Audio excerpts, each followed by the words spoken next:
Hello everyone. This is AI announcer Loa of Live AI Weekly Seoul, bringing you all the latest news from all across the nation. Here is our first news.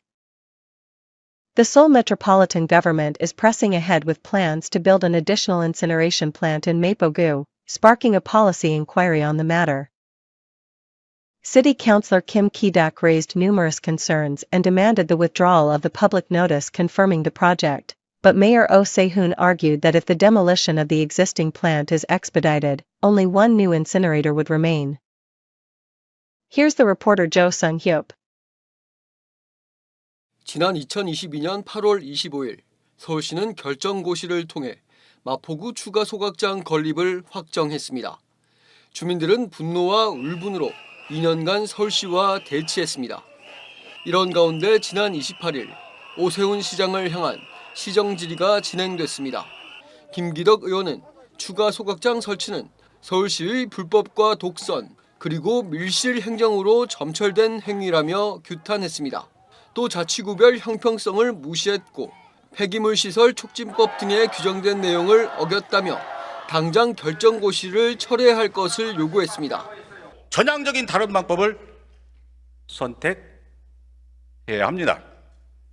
아마 강행하신다면 주민 반대에 부딪혀 지역 정서를 보면 알아요.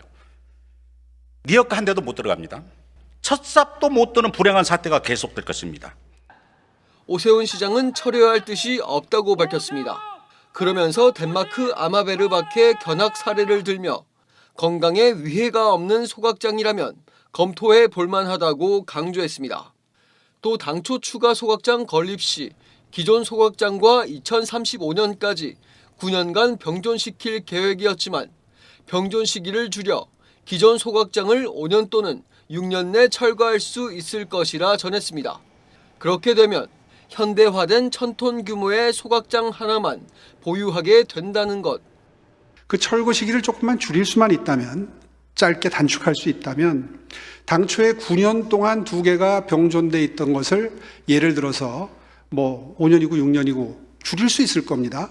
그러니까 결국 관점을 바꿔놓고 보면 굉장히 현대화된 다른 세 군데에서 누리지 못하는 현대화된 정말 깔끔하고 멋지게 지어진 새로운 시설, 용량이 좀 늘어나긴 하지만 새로운 걸로 대체가 되는 겁니다.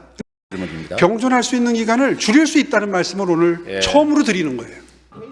오 시장은 또 마포구와 주민들이 지적하는 각종 문제점들은 집행정지 재판에서 서울시가 승소한 것에서 알 수 있듯 위법성이 없다고 주장했습니다. 결론적으로 이렇게 답변드리겠습니다. 여러 가지 마포구에서 제기하는 문제점이 있었다면 1차, 2차 법원에서 집행정지 재판이 서울시의 승소로 나타나지 않았을 겁니다.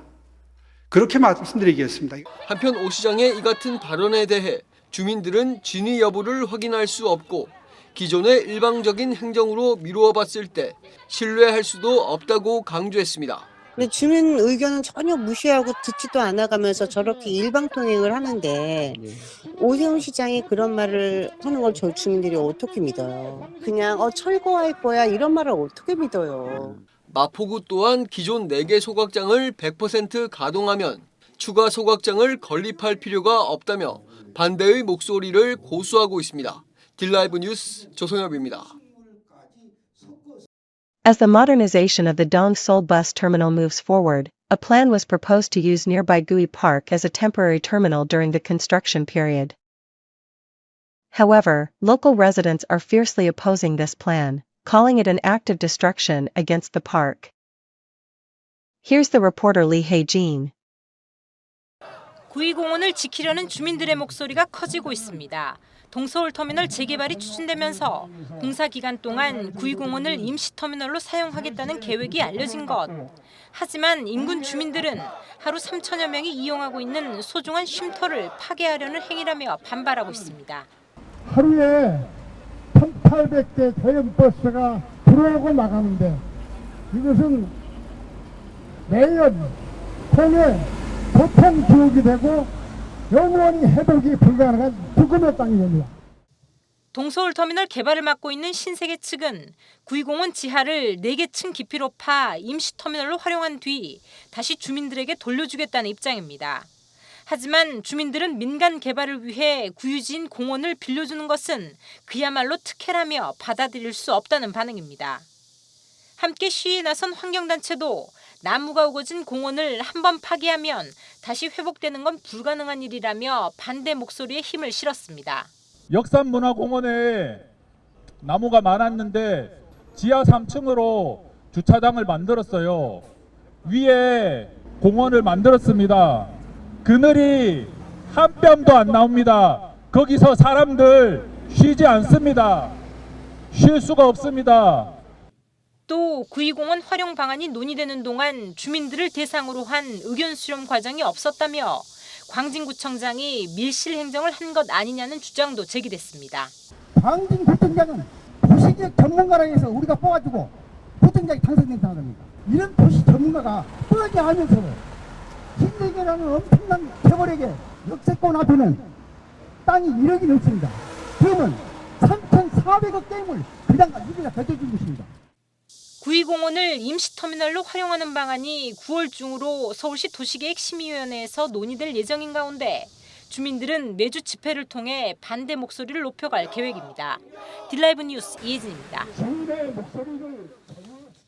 District 3 in Huamdong and District 6 in Zhengwadong have been selected as targets for the Rapid Integrated Planning Initiative. The Seoul Metropolitan Government held its fourth redevelopment candidate selection committee and announced the addition of these two locations. The selected areas are located in Huamdong 264 and Zhengwadong 309. The city explained that both areas were chosen due to high agreement rates among residents and the urgent need for improvement of the residential environment. The selected zones will begin gathering residents' opinions in the second half of this year to start formulating a redevelopment plan. To prevent speculation, the city plans to designate the areas as land transaction permit zones and restrict building permits. That is everything for today. This was Live AI Weekly Seoul. Thank you for joining us today.